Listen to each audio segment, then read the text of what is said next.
I'm with you. Nothing could be more important than the Senate Foreign Relations Committee, and I have been watching the hearing throughout the afternoon.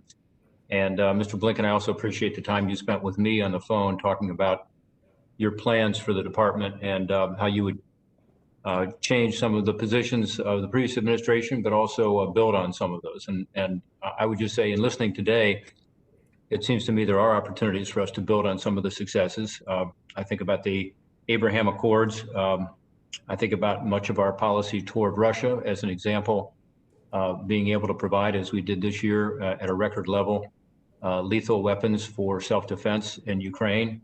I think about what we've done in Belarus to try to promote democracy. I think about standing up to China. And I think that from what I've heard today, that you'd be interested in engaging on that issue even more, particularly as it relates to human rights and the Uyghurs and other ethnic minorities.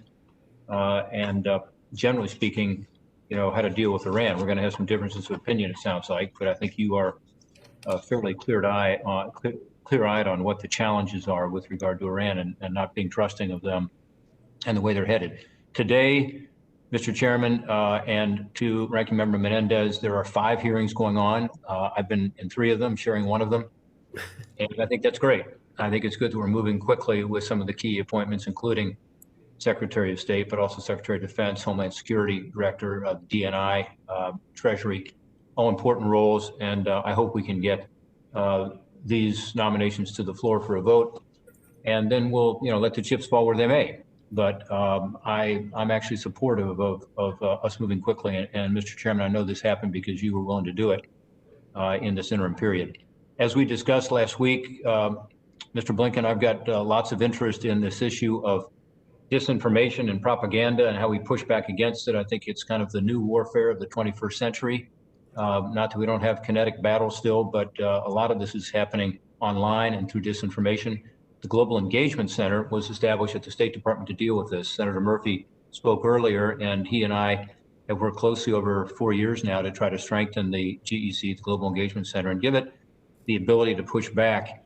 Disinformation operations by our adversaries are inexpensive. There's a lot of deniability associated with it. It's easy for them to do.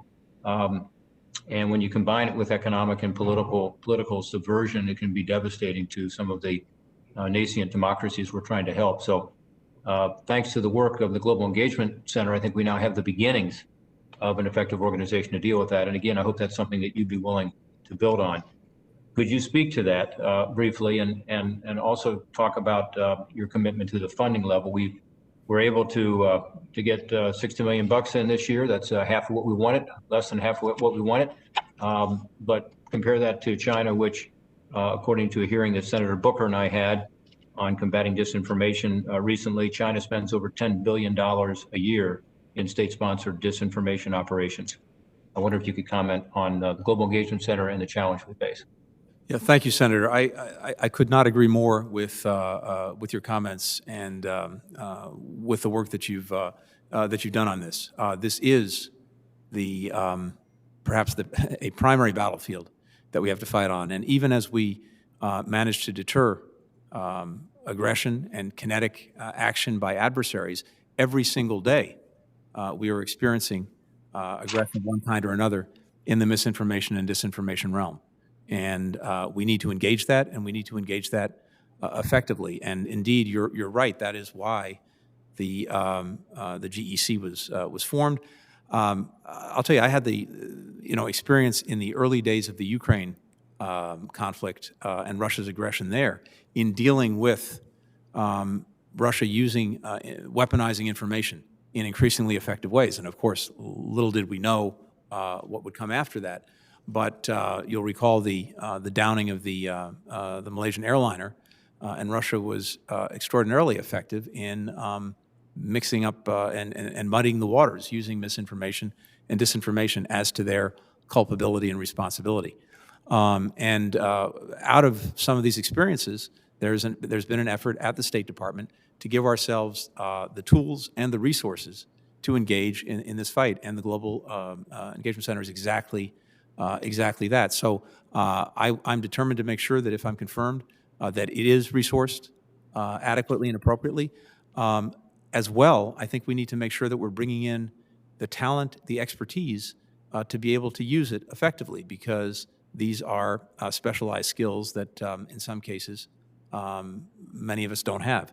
And to make sure that we have continuity, because this is an ongoing battle every single day, we have conveyed the message that we would welcome the current leader of the GEC to stay on, to make sure that we don't have any drop balls in the weeks and months ahead. Well, I thank you. Leah Gabriel has done a good job. I think Senator Murphy and I agree with that. I know both of us have weighed in with you, and we thank you for that commitment to getting a sustainable funding level that's higher so they can do their job. I think 138 million is what we asked for this year. We got 60. And a lot of members of this committee are interested in ensuring it has the capability. And then in the hiring authority, we need to extend their hiring authority so they can bring in some expertise from outside the department to deal particularly on the social media front. So thank you for that commitment. We look forward to working with you. On Ukraine, since you mentioned it, I was there in 2014 with Senator Cardin as an election monitor. It was right after the Revolution of Dignity, and the Maidan, the central area where the Revolution of Dignity occurred, was still smoldering. I mean, it was fresh, and we've had some successes and we've had some setbacks. You know, Russia illegally annexed Ukraine, or Crimea, which was a setback. And that Crimea annexation, by the way, is something we need to continue to stand up to, even as others in the region seem to be, less aggressive about promoting, the legitimate Ukrainian interest. We've seen what's happened in the Donbass, the displacement of thousands of civilians, deaths of a lot of brave Ukrainian soldiers. I'm sure you've been to Kyiv and gone to the memorial to those soldiers, as many of us have.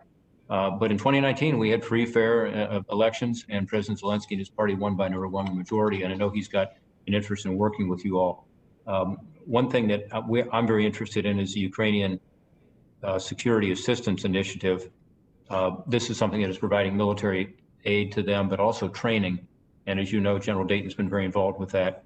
So I guess two questions for you. One, are you supportive of continuing to provide the weapons to the Ukrainians they need to defend themselves? And second, with regard to the Ukrainian Security Initiative, are you willing to continue to work on that? And specifically, can you speak to General Dayton, who's been before this committee and made it out of committee, never made it to the floor, as a potential next ambassador to Ukraine?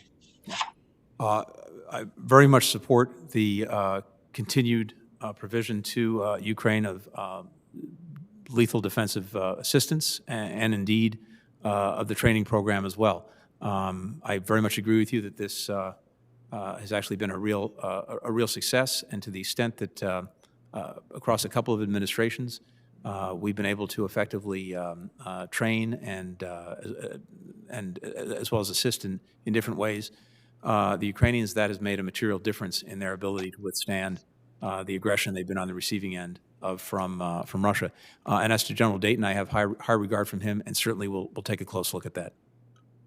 Well, I appreciate it. Again, he's gone through this committee already, nonpartisan guy who has a great deal of experience, but also respect in Ukraine.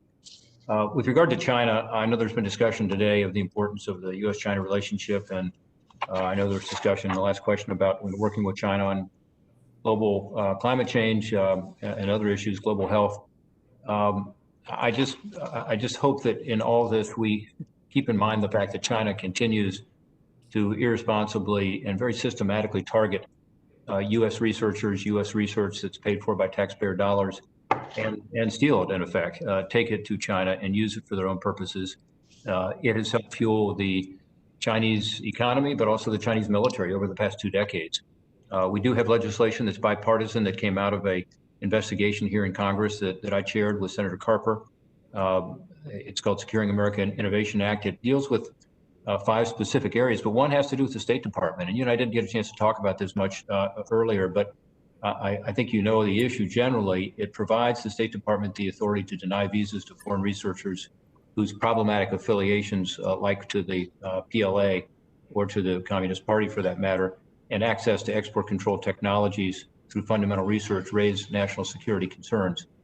This is a balanced bill. We have support from a lot of the university community because we did take a balanced approach, and yet we are interested in, and I think this bill would accomplish this, really tightening up our research enterprise here in this country so that we're not continuing to lose researchers and research to China through things like the talent programs that we were able to investigate. Can you speak to that? Do you agree that we need these new visa authorities? And can you talk about how we can better protect taxpayer-funded research intellectual property from China and others? So, Senator, I'd very much welcome looking into that and looking into that quickly. I haven't had a chance to read the legislation, so I want to make sure that I do that first. But I'd welcome an opportunity to talk to you about that as soon as I have an opportunity to do so. I think the basic proposition I very strongly agree with. We need to make sure that we're protecting the intellectual property that is produced in this country. We need to make sure that we are protecting the technology that, if going to the wrong place, could undermine our security. And we need to make sure that we have the tools to do that. So I welcome a chance to look at the legislation and talk to you about it. Great. Your career folks at State Department have been very involved in it. And in fact, we had a fellow from the State Department who helped us put together the legislation, who was very helpful from the visa division at the State Department.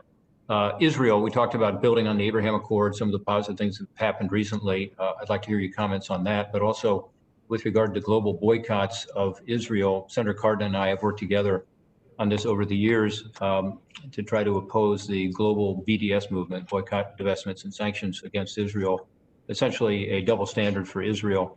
And then Senator Booker and I have worked on the anti-normalization laws, in other words, adding to the efforts that you make every year to require countries to include their annual human rights record, also adding to that their people-to-people engagement with Israeli citizens and residents to try to normalize relations between the Arab world and Israel to the extent that we can. Can you talk about those two issues and how you feel about them and what your priority would be with regard to Israel? Senator, yes, as we had a brief opportunity to discuss, I support the Abraham Accords. I applaud the work that was done to achieve them. I think they have significantly advanced the security for Israel and for the countries involved. It opens new perspectives and prospects with regard to travel, to business, to trade, all of which is very, very positive, and I would hope that we have an opportunity to build on them going forward. With regard to BDS, the President-elect, and I strongly share this conviction, is resolutely opposed to BDS for the reasons that you cite. It unfairly and inappropriately singles out Israel. It creates a double standard and a standard that we do not apply to other countries.